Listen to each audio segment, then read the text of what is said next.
Well, it will be a big night in college football with the first playoff rankings coming out to the masses at 7 Eastern tonight. It's different this year because guess what? That expanded 12-team field will be out there for everybody later tonight, and you can bet the Ducks will be quacking.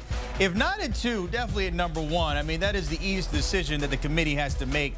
Taking a look at the AP Top 10, take a picture of it. You might want to frame it because we won't use this anymore. Thank you so much for the 9 weeks that you provided the rankings for us in the top 10. You see Oregon there and Georgia at 2, others in the top 10, ending there with the Fighting Irish at 10. But of course, it may look totally different with that CFP later tonight.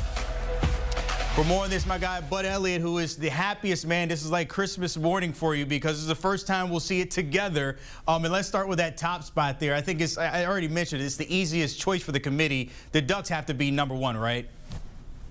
Brennan, unless they got to fill a lot of airtime tonight on this show, I'd be shocked if they do anything else other than put Oregon at number 1. You look at kind of the key factors they consider, right?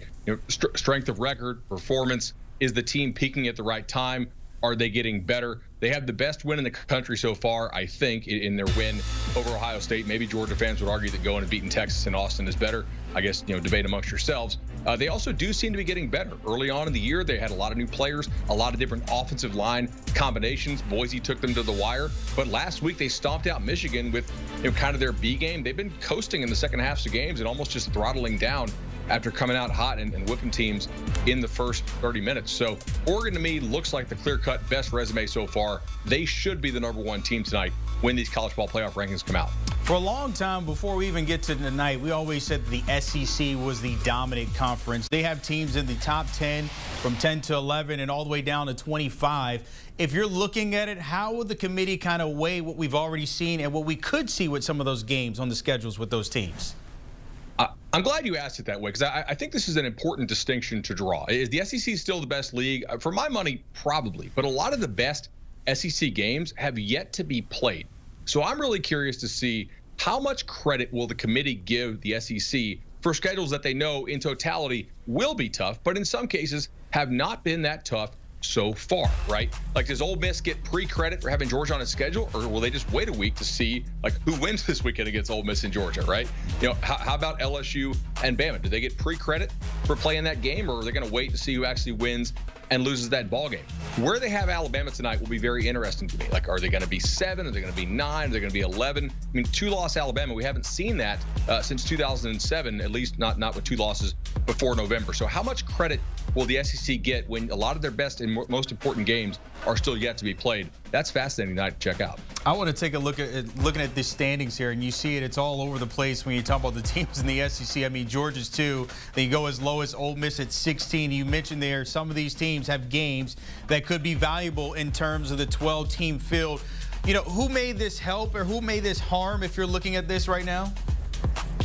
Sure. So obviously, if Georgia goes and beats Ole Miss, I think it makes them somewhat of a playoff lock, regardless of what happens in that SEC championship game. Texas still has that game coming up at Texas A&M. Obviously, A&M lost over the weekend to South Carolina, but that'll still be a challenging game for them in College Station. I think LSU Bama this weekend is basically an elimination game. If LSU loses, I don't think they have really any path to the playoff. If Bama loses, I think they're also out of the playoffs. So those would be, the 3 marquee games that I would highlight coming up that could be elimination games. Over in the ACC, for most of the year, Miami has been in the top 10, but it hasn't been easy. It seems like every week they're battling a comeback, a shaky finish. They've been there, but how much would that be valued in terms of how they've gotten there to that point for the committee? So I do think the committee is going to value that 0 in the loss column. I think they'll value the marquee players that Miami has, like a Cam Ward, as we're seeing on screen right now, and all the playmakers that Miami has. That they'll also probably take consideration. Miami's defense is somewhat improved from last year, but it's still not elite, and some teams will be able to move the ball on them some. But I'd be pretty shocked if Miami does not start out in the top 5 tonight. And they're a team, look, they're either going to win the ACC undefeated and but have that first round bye, or they might, drop down to kind of one of those later seeds that has to go on the road. If you're giving me a number just to put you on the spot here, you said top 5. What are you thinking, 4 or 5, 2? What are we thinking?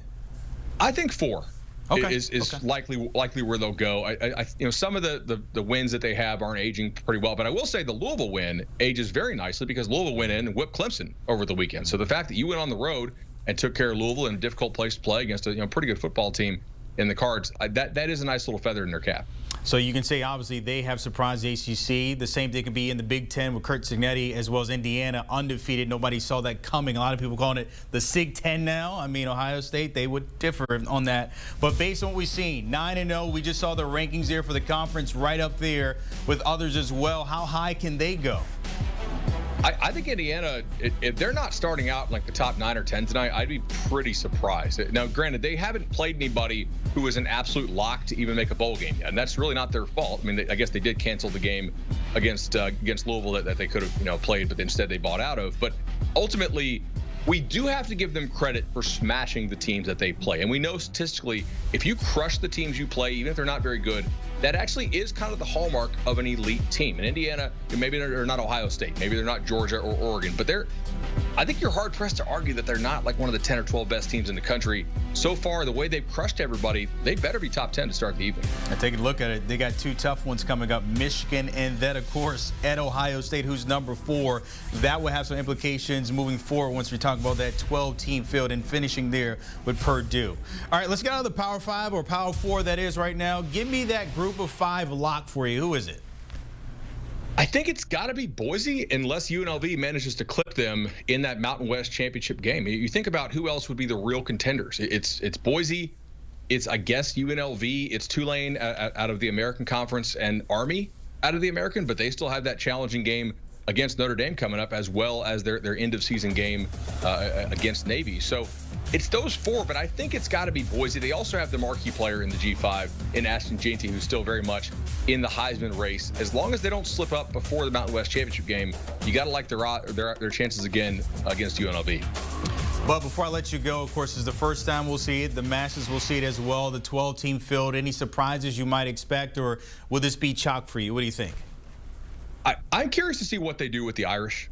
Now, the win over, again, just like with Miami, the win over Louisville for Notre Dame does look better. But some of these Notre Dame teams they've played have not really, maybe aged quite so well down the stretch. I'm curious to see what they do with Notre Dame. If they wanted to have a surprise and maybe have them 12 or 13, I don't think they would. But in terms of like what would light the internet on fire tonight in the sports capacity, it's probably going to be that. But, as always, they always surprise, and we're always like, oh, no, the next morning. So, of course, we'll see that at 7 p.m. tonight. But, Elliot, as always, appreciate your time breaking that all down. Don't forget, 24/7, they will have you locked in, as always, when it comes to wall-to-wall coverage, recruiting rankings. And, of course, tonight it's all about the CFP. The first time we'll see that 12-team playoff field at 7 p.m. Eastern. And, of course, we'll have you covered here on HQ.